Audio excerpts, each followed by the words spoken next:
الله رزقنا خير نعمة جزيلة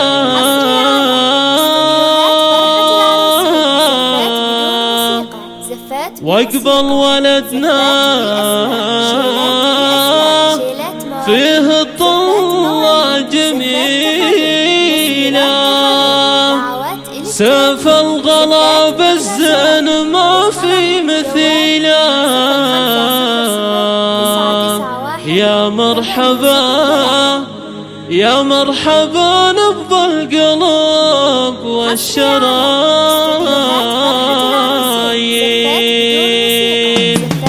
الله رزقنا خير نعمة جزيلة واقبل ولدنا فيه طلة جميلة سيف الغلا بالزين ما في مثيله يا مرحبا بالقلوب والشرايين أجمل عطايا الله في البيت الأكباد وزينة الدنيا وبهجتها الأولاد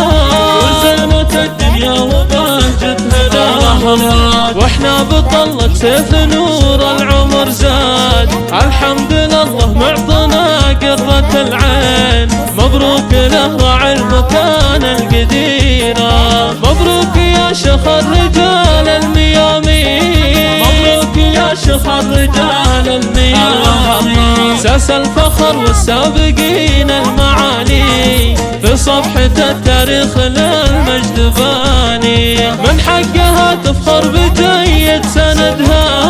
من حقها تفخر بجيد سندها هذه الأصيلة وصافها لو نعدها طيب ومروة وعز واخلاق عالين شامخ وفي الطلات سابق ثمانه متصدر صفوف الشيوخ الكريمين متصدر صفوف الشيوخ الكريمين معنى الكرم واسم النقا يحتويها اللي ترجح دوم كف الموازين واعمامك اهل الجود يا نعم الاعمام اهل المراجل والوفاء خير الاقوام اهل المراجل والوفاء خير الاقوام عماتك اللي باسمهن تشمخ اعلام ذوق وادب عفه مع الحسن والزين واخوالك رجال الحمى اقوال وافعال اهل القصور الشامخه والوتال خالاتك الشيخات للنخوه امثال نسل القروم اللي